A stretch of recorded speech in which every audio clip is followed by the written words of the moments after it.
All right, we are breaking down the Ashton Kutcher and Mila Kunis of it all. Tom Sandoval getting banned from his own restaurant, and an update on Todd and Julie.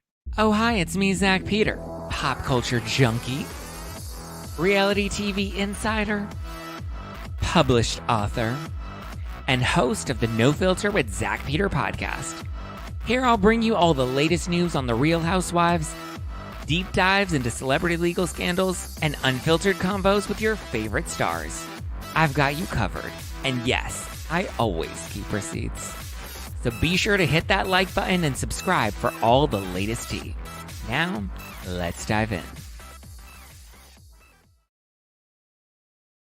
I hope you guys had a wonderful weekend. I hope your week is off to a great start. I am feeling good.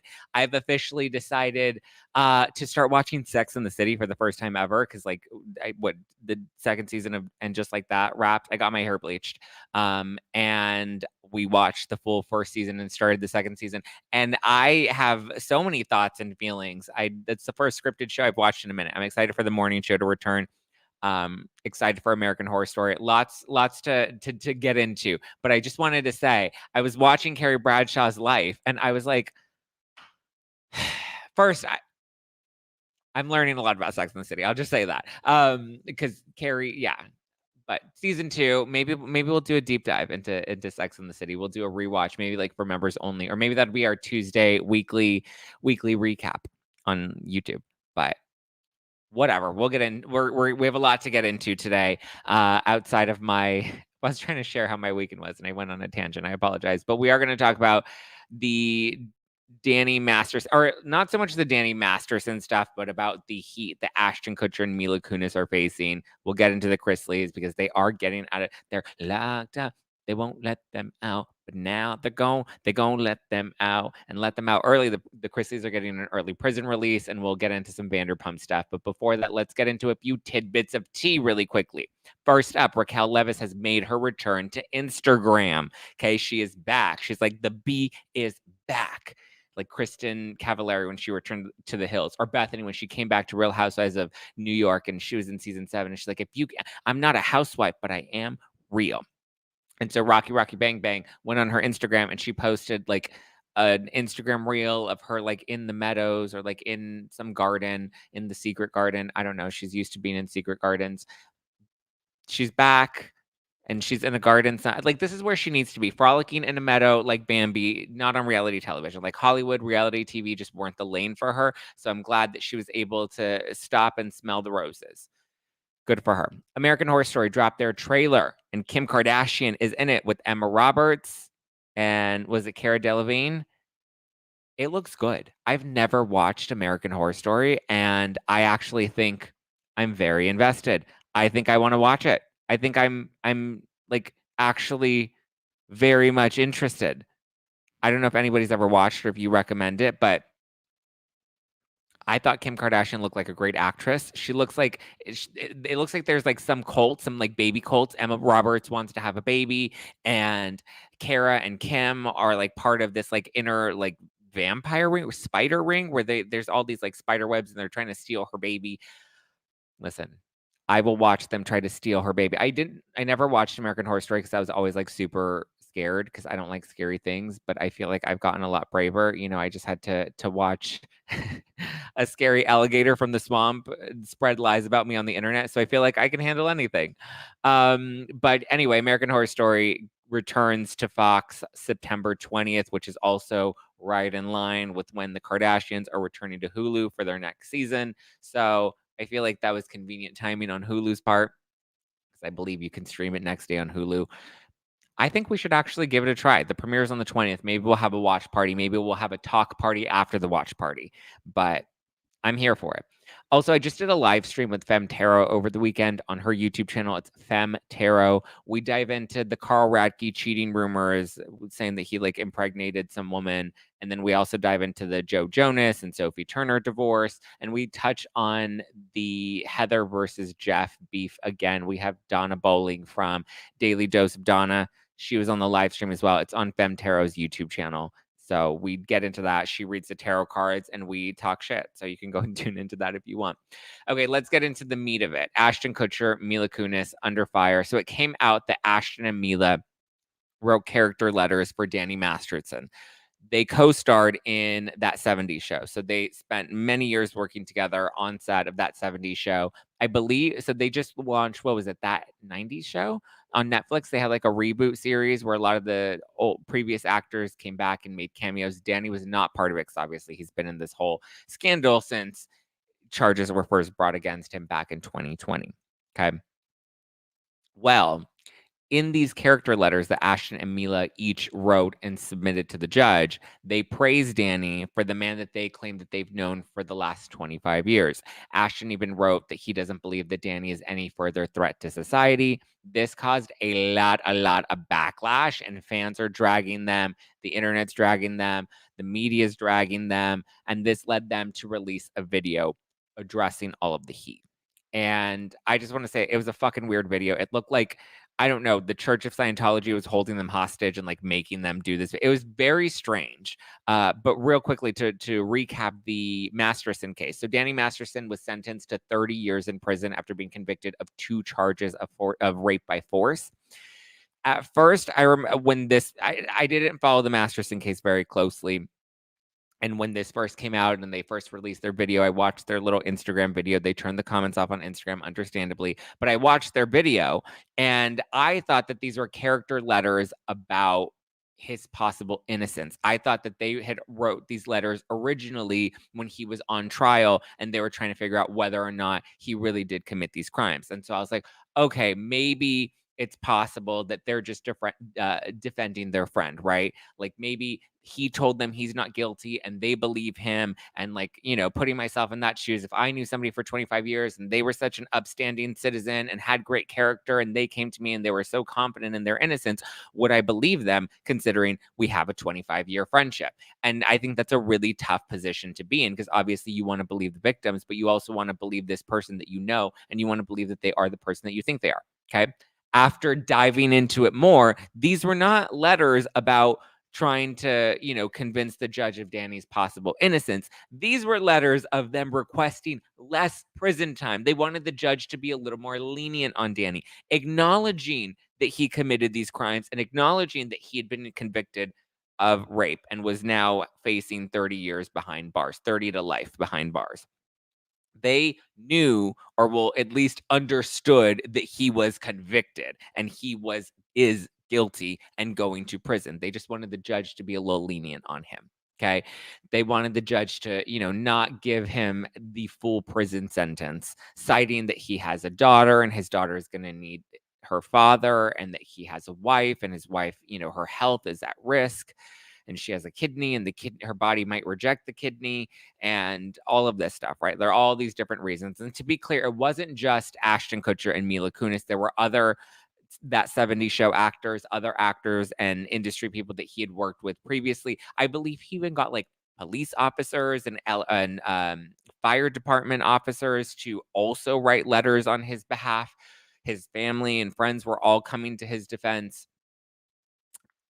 They all went really hard asking for a reduced sentence. And ultimately, he was found guilty in May. He was taken into custody as a flight risk. And so this is now just coming off the official sentencings, which happened a few days ago. This was his sentencing hearing where the judge had to deliver her decision in terms of prison time that she felt was appropriate given these rape charges that occurred between, I believe, 2001 and 2003. So these did happen about 20 years ago at his house.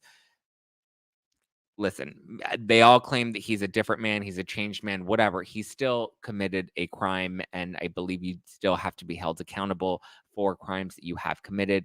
I believe in our judicial system. I believe they did their due diligence. I believe, he had his right to stand trial, and this was the verdict. This is what it came down to, right? The original trial, because he was tried twice, the original trial was left with a hung jury. Then they had the retrial, and this is where he was found guilty on 2 of the 3 counts. So there were 3 counts of rape that they were 3 charges of rape that they were trying him for. Ultimately, the third one, I believe, also had a hung jury. Like the jury couldn't make a decision on the third count, but at least for the first two, he was convicted and he was found guilty. So the videos that Ashton and Mila released, I thought that they were fucking weird. They looked like they'd been filmed under duress. It looks like they were just trying to do damage control. Neither of them looked like they wanted to even talk about this or address any of this, probably because neither of them thought that any of this would come out. Like, I think they thought, okay, well, we'll write these letters, it'll stay quiet. Otherwise, they knew that they would get backlash for this. Like, if they knew that this was going to come out publicly, even if he did get a reduced sentence, they would have been known as two of the people that were responsible for helping him get a reduced sentence. It's just wild to me that they, like, I mean, it's like, I get wanting to support your friend. I get wanting to be there for your friend, but it's just like, but he's now been found guilty beyond a reasonable doubt. He's been found of guilty of not just one account of rape, but two. There are two very clear instances. Now, his attorney is appealing this decision, and his legal team feels very confident that they'll win the appeal on a number of errors, which I also find strange. It's like, I don't know if I would want to win an appeal based off of errors, because at that point, like, errors don't mean you didn't do it, right? Errors just mean that there was a clerical issue. Errors just mean that maybe they, didn't reveal a piece of evidence the way that they were supposed to, or they didn't obtain this piece of evidence in the correct way, or whatever the case may be. It's unclear what those errors are or what grounds they think they're going to win their appeal on, but it's still like, you've still been found guilty. Again, two trials, two different counts. The third they didn't find you guilty on. So that, there wasn't a unanimous guilty verdict for the third one. So I get that, that okay, this one wasn't clear enough, but there are two more cases that were clear. Now, Christina Ricci, she's an actress. She was recently in Wednesday, the Netflix series about Wednesday Addams. She played the redheaded teacher. She originally played Wednesday Addams back in one of the older Addams Family movies. But so she's spoken out, and I think of everyone, she's had the best response, because I know a lot of actors and a lot of people are speaking out and they're trashing Ashton. But I think Christina Ricci really summed it up best. So I'll read you the statement. She posted this on her Instagram story. She wrote, "So sometimes people we've loved and admired do horrible things. They might not do these things to us, and we only know who they were to us, but that doesn't mean they didn't do the horrible things, and to discredit the abused is a crime." I don't think she means a literal crime. I think she is speaking figuratively. She continues, "People we know as awesome guys can be predators and abusers. It's tough to accept, but we have to. If we say we support victims, women, children, men, boys, then we must be able to take this stance. Unfortunately, I've known lots of awesome guys who were lovely to me and have proven to be abusers privately. I've also had private experience with this.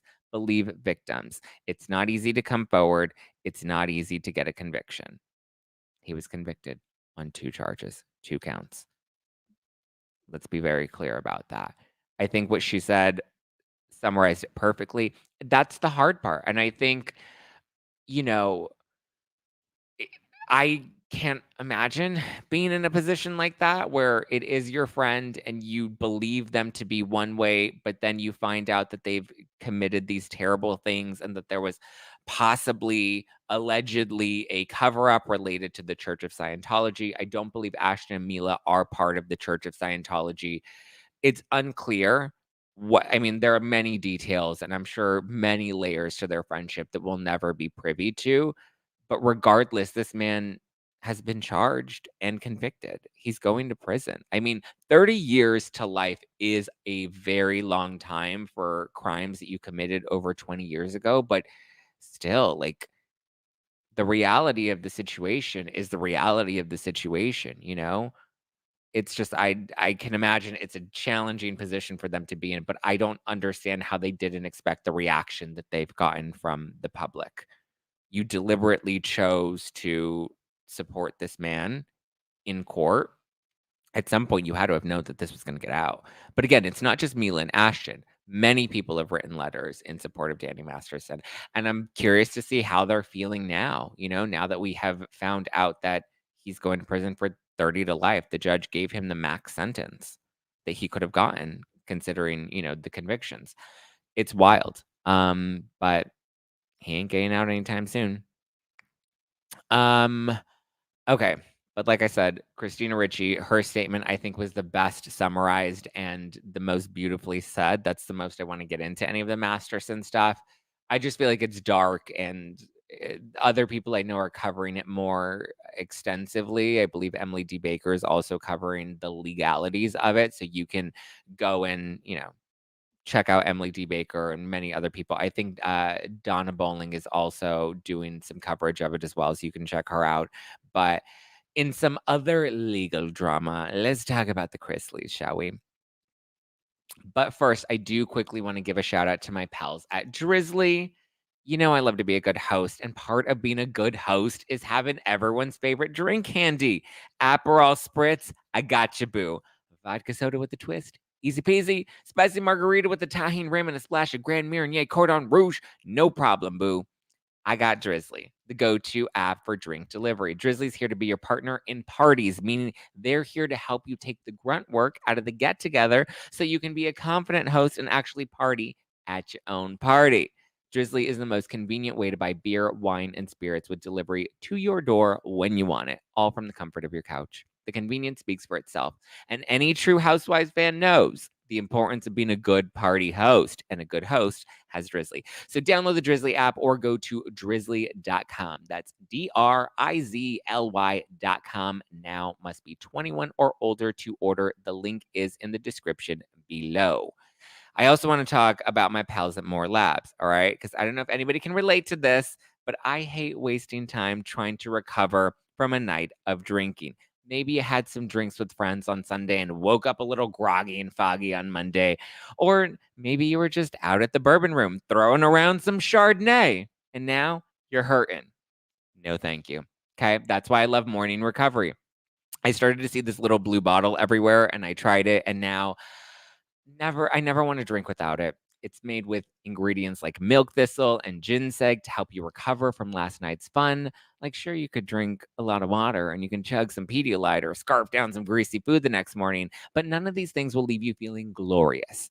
Morning recovery, well, it's the game changer, the fountain of youth. Your new drink one before having a good time and wake up ready to go drink. So head to morelabs.com and use code NOFILTER to save 25% off your first purchase. That's More Labs, MORELABS, morelabs.com, and use code NOFILTER. Both are in the description below. All right, shall we get into the Chrisley family? Let's talk about Todd and Julie. Okay, so there is some good news for the Chrisleys. They're getting a reduced prison sentence. So Todd and Julie are currently serving their prison time for bank fraud and tax evasion. I believe it was for like $30 million. Had their trial, lost. They were trying to appeal, didn't end up working out. So now they're in prison, locked up. We won't let them out, right? Well, Todd was originally sentenced to 12 years in a Florida prison, and he's now gotten his sentence reduced down to about 10 years. So 12 years, 10 years, it's only a decade. That's only 15 iPhones that he'll miss out on until he's free again. Julie, she was originally sentenced to 7 years in her Kentucky prison, and she's now gotten that down to about 5 years. So they both got about 2 years shaved off their sentences, both being model inmates. And I guess Trump signed a First Step Act, which was to help reduce prison crowding and, try to, make sure nonviolent offenders, aren't crowding our prisons. So they've now been awarded for good behavior behind bars. I'm pretty sure Miss Jennifer Shaw might also be trying to clock in her good behavior as she's out there hosting the Real Housewives of Bryan, Texas prison. The playwright that she was working on as she's teaching all the inmates to read and write, because that's Jen Shaw, just a good model citizen. But a lot of people felt like the Chrisley sentencing was a bit harsh. So I guess good behavior pays off. Julie, she'll soon be getting some air conditioning soon, because we know that was like one of her biggest complaints, is that there's no air conditioning in prison. I mean, is there air conditioning in prison? I guess I've never been to prison. So I don't know. Maybe I can ask Dana Wilkie. She's been to prison, right? Maybe we can learn more about it on her YouTube channel. But I don't. Is there typically air conditioning in prison? I guess I've only known prison from like what you've seen on television because kind of I've never been behind bars. But I don't know. But listen, Julie's gonna get her air conditioning back soon. So 5 years, I'm sure it's gonna it's gonna go by like that. It's gonna go by like a breeze. She'll be back home with the family soon. I'm sure she'll get cameras rolling again soon. Tis which it is. Okay, let's move on. Sorry, that was a little shady. But listen, we throw shade. At least we don't lie on my channel. That's one thing we don't do is lie. Lies are not nice. Lies can get you sued for defamation. Lies make you low budget. Okay. Let's talk about Tom Sandoval because he has been banned from Schwarz and Sandy's. And Sheena's also talking out about Tom Sandoval on her podcast and how she had a hard time cutting him off. So let's dive into the latest Vanderpump co-founder Greg. We've seen him on the show. Remember last season, that was like the whole storyline was like how they couldn't get Schwarz and Sandy's open, and they were trying to get Schwarz and Sandy's open, but Greg was being tough on them, and Greg couldn't get the doors open. But Tom's like, "We need to get the doors open, man!" And so eventually they got the doors open. But like that was literally the entire season of Vanderpump Rules was them putting together Schwarz and Sandy's, and then by the end of it, there was still no Schwarz and Sandy's. We still like it wasn't open, right? Weren't they still like closed? Or still like awaiting their opening. They had like their pre-party where the friends and family came over. But then Lisa was like, I'll give you your money back from Tom to help you open your doors. And she's like, you got to get your doors open, even if you serve chips and salsa. Anyway, Greg has some loose lips, and he, I guess, dished to a fellow patron that went to Schwarz and Sandy's. This is all coming from Dumas, and according to Dumas, apparently Greg also refused to film for Vanderpump Rules this season. He was big. He was a big part of the storyline last season, but even he claims, according to Dumas, according to the person that reported this to Dumas, even Lisa Vanderpump reached out to Greg and was like, "We need you to film. We want you to film," and he wouldn't sign a release. It's unclear if the release that he wanted to sign was for him to be on camera or if it was to allow cameras to film at Schwarz and Sandy's. I think if he's blocking cameras from filming Schwarz and Sandy's, like that would be dumb. Because obviously, I feel like Schwarz and Sandy's is going to need the exposure. So I believe they are filming at Schwarz and Sandy's. Greg just doesn't want to be a part of any of this. And I mean, I get it, but he also told these people that he banned Sandoval and Sandoval's not allowed to come to the restaurant anymore. I find it a little weird that he's kind of just like telling all of this to some random person that just comes into Schwarz and Sandy's, and then this random person randomly goes and spills everything to Dumas. But I mean, I guess, listen, everybody in Vanderpump Rules just kind of runs their lips about everything. But it is weird considering Sandoval is a part owner of Schwarz and Sandy's, and yet he's not even allowed at his own restaurant. I guess now he really is like a silent owner. I understand Greg not wanting to film, though. He's a businessman. He's not a reality show. I'm sure he doesn't want to get involved in all this. And listen, last season they made Greg look really bad. They like were bashing him and making it seem like it was his fault that the doors weren't opening. And even Lisa was kind of like, "This sounds weird." Greg's like dragging his feet, like you're bleeding money. And so they didn't make Greg look like a great business partner on the show. So I can understand why he'd be like, "No, what am I going to do? I'm going to film with Sandoval. No, Sandoval's not allowed in the restaurant anymore. I'm moving on." Good for Greg. Let Schwarz come and film his scenes there. I do think it's weird though. And was this like a majority vote where they all voted to not have Sandoval like banned? Like I need to know more. I need to see the minutes, the meeting minutes about how this decision was made and how Sandy Balls took the news. Because I just think that would be weird. But that's probably why he's been at Tom Tom a lot more than he's been at. Well, I guess he hasn't been at Schwarz and Sandy's. We'll see. But then when it comes to Scheana Shay, she was just on her Shenanigans podcast, and she was revealing that she had a really hard time cutting off Sandoval. She says that he was the only person that always had her back on the show throughout these, 10, 11 seasons, or at least 10 seasons, and that they've been really good friends for 15 years. And sorry, I almost said something else shady, but I stopped myself. Scheana said that not about Scheana, or Sandoval, about somebody else. But she says that she's conflicted because he did something that hurt her and it hurt her other really good friend, and it's overlapped and like affected her life now too, i.e. the restraining order and the fallout with Raquel and all of that sort of stuff. So she says that the entire group dynamic has completely changed, which I get. I think it is kind of weird having Sandoval still around, but we do know that there was a scene that Sheena had to film with Sandoval. I think they were like meditation partners up in Lake Tahoe, and it was really emotional. I mean, and I get it. You've been friends with this person for 15 years, and then he goes and cheats on your other really good friend, doesn't tell you, and then lashes out at you when you call him out on this. And then you are pulled in as collateral damage when somebody like Raquel goes and files a restraining order, which she said she regrets, and it was just a cooling off period at the reunion, and she was like, I shouldn't have done that. And then she went on Bethany's podcast and then like disputed all that. Like, she made a fool of herself. Like, listen, Tom came back, he did his job, he showed up, they were forced to work with him. Having to face people and having to work things out, whether it's for a show or not. This is why I think a lot of these friendships have continued to ebb and flow throughout the years, is because they're forced to have to see each other and they're forced to face these conflicts head on. That comes with a chance at reconciliation, right? We've seen this happen with them before.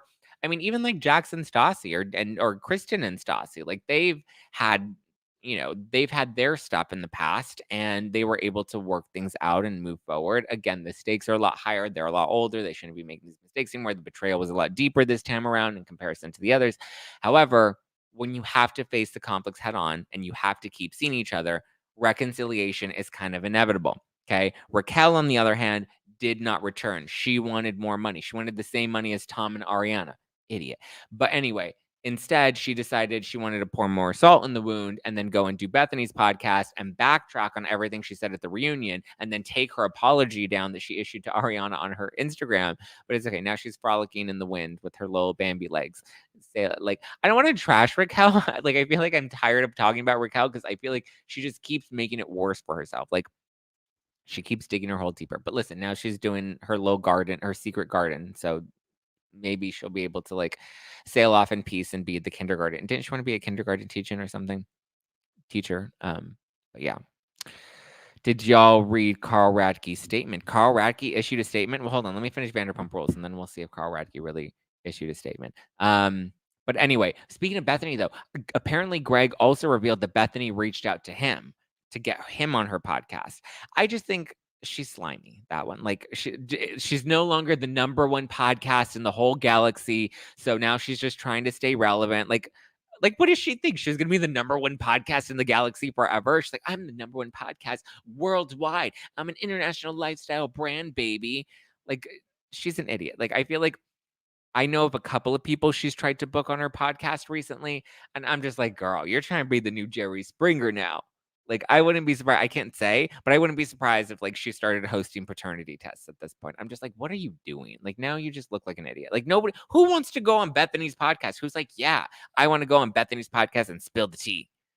Like, my gosh. I mean, I guess if you were the number one podcast in the whole wide galaxy, then like, yeah, everybody should want to go and be on your podcast, right? Okay, let's see what Carl. Where's Carl's statement? Did he post it on Instagram somewhere? Let's see. Carl Radke. Oh, here we go. Official statement. Summer House officially canceled their wedding and call off their engagement, an exclusive from People. Okay, let's see. In a letter to friends and family obtained by People, Carl Radke announced the news and apologized for any confusion and inconveniences may have caused. Words cannot possibly express how difficult the last 2 weeks have been for Lindsay and I. We are so incredibly sorry to all of our guests for all the confusion and lack of communication. We were left trying to figure out how this all exactly happened before we could even have the opportunity to determine the path forward amongst ourselves. There have been a lot of false narratives and misunderstandings that have made this all the more painful, but sadly, at this time, we are not moving forward with the wedding. But what are they? I want the truth. The fact of the matter is, what's the fact of the matter? Lindsay is devastated, and I'm crushed with how this all transpired. I graciously ask for some patience and grace. Oh, he graciously asked for grace, okay? I graciously ask for some patience and grace to heal and recover while we navigate this extremely difficult time. Acknowledging that their guests are committed guests committed of money and time was a lot already. I don't take this lightly. We're super grateful for the love and support you've shown us, and we'll do what we can to help with any costs associated with changing plans. I'm sorry again. This has become such a mess. Thanks for your unconditional love and support during this tough time. We will be in touch with further updates. With love, Carl. Wow. What ding dong leaked this to the press? Do we think that they leaked this to the press themselves, or do we think that one of their guests leaked this? I mean, listen, if some of their guests are over there talking, I know that that was like a thing that was going around about how like the wedding hadn't officially been canceled, but like, listen, if you just break up with somebody, like you need a minute to figure out what the cancellation policies are and what it's going to look like and what you're going to do. So, yeah, I'm not surprised. Like, listen, it's gonna take a minute. I wish you would have like spilled some tea. If this is like the letter you wrote to like your invited wedding guests, like, I wish you could have been like, listen, I got a girl pregnant and Lindsay's kind of mad at me, so we decided to like call off the wedding because I didn't make her enough sandwiches. He leaked it from what I read. I mean, well, we don't know if he leaked it, but it does sound he's the one that wrote the letter. Interesting that it didn't come as like a joint letter on behalf of Carl and Lindsay. Well, I mean, is it weird if you're breaking up the wedding to release like a No, I think you should be responsible adults and you should be like, listen, we called off the wedding. We're not getting married. There's still love between I guess there's not much love left, but I don't know. I guess if I were getting married and I called off the wedding, I guess you do want to send like a personal letter to people, but at the same time, like it's kind of awkward. I don't know. I don't know. Maybe he can go on Bethany's #1 podcast in the whole galaxy and tell his side of the story. She's already reached out to one of them. She reached out to Lindsay, or maybe she reached out to Carl. Who do we think Bethany tried to get? If she got Raquel, she's just such a clown. I won't call off ours. Yeah, I would still have the wet. Listen, if I have to pay for it, I'd be like, you know what? Bye. I'm hosting the party. We're going to have a good time. We're going to have lots of FUN. Fun. FUN. We're going to get bombed and we're going to celebrate the single life. And we're going to play Selena Gomez's new song, Single, soon. Because guess what? We're single now. Okay. All right. Well, there you go. That's the news of the day. Carl is officially calling off the wedding. Mila and Ashton are still in hot water, and they're going to be in hot water for a while. I mean, maybe now Scientology can go and scoop them up and be like, all right, come on, welcome on in, welcome on in, welcome on in. Yeah, I wouldn't call off the wedding. I just think at this point, live life, live it up. But yeah, Ashton and Mila are done. The Chrisleys can celebrate that they've got a reduced prison sentence and will be out a lot sooner. Sandoval's been banned from Schwarz and Sandy's. American Horror Story is coming back September 20th. Did we decide? Should we do? Let me know if you're down for American Horror Story and Sex in the City, since like I said, I've been loving Sex in the City. But like Carrie Bradshaw, her love story sounds like really sad. Like I'm watching the first season and she's like all in love with Big, and then like Big keeps coming in and out of her life. And then we know in the reboot, spoiler alert, we know that in the reboot, he dies. Obviously, we know why he dies because there were allegations against him and, whatever, outside the actor, not Big, the Big. But I'm sure Big is just as shady, right? Listen. I'm just like, I'm watching it and I'm just like, so she dates this guy and they're in a situationship throughout their entire lives. And then he just like, that would be me. I would be in a situationship with the guy until he died on me in the end. And I was like, great, you were worth my time. You were really worth the investment. And then I can't even be mad at you because it's not like you left me, but you did leave me by dying. Sheesh, what a mess. What a mess. And come on, did we not know Miranda? She's the one with the red hair, right? She was always a lesbian. Let's be clear. She was always a lesbian since she was pretending to be a lesbian in season 1. That's the one, right? Or is she Charlotte? Which one's Charlotte? The one with the red hair that became a lesbian in the reboot. Yeah, there we go. Oh, what is Brian in the live chat saying? Brian says, I'm sad to say this as well. Zach and I broke off our engagement. Have we ever dated? No. We asked for your patience with us as we work through this. Yes, my heart is broken. Oh, Miranda. Okay, sorry. Charlotte's not a lesbian. Miranda's a lesbian. I'm still learning everybody's names and all the characters. All right. Maybe Miranda's a lesbian too. Who knows? Let her live her life. She can be she can go sober and just pull. She can do a full Carl Radkin, Kyle Richards, right? Just go sober and bat for the other team for a little bit. That's speculation. I'm not making any accusations. That's called speculation, and it's called a joke. There we go. All right. Moving on. Moving on. All right. Thank you guys for tuning in today. I hope you had a wonderful Monday. I hope you had a wonderful weekend. I will be back on Wednesday. We'll have more tea to spill. I'll be live again on Thursday night. And I think I'm going to do a members only today. So if anybody's a member on YouTube, I think I might do a mini members only. Just because, you know what? I'm living life and I'm feeling it today. I'm breaking news. I ain't scared of shit. I'm fabulous and I'm flaunting it. I'm fabulous and I'm flaunting it. I'm still hot. All right. There we go. Give me a follow at Just Plain Zack all over the internet if you want to keep up with me. You can follow the podcast at No Filter with Zack on the Instagram. And stay tuned. More tea to be spilled. New episodes of No Filter with Zack Peter are every Monday, Wednesday, and Friday. Don't forget to check out Femtero's YouTube channel for the live stream that I did with Natalie and with Donna Bowling. Stay tuned. Love Donna Bowling. Love Femtero. So go show them some love and support. If you're enjoying the podcast, please leave me a nice Apple Podcast review because I love that validation and I appreciate all the love you got from me. All right, guys, I will talk to you later. Ciao for now. Subscribe on YouTube if you're watching this on YouTube. Follow on Spotify if you're listening or watching this on Spotify. And I will chat with y'all soon. All right. Ciao for now. Have a good one. Bye. Bye, bye, bye, bye, bye.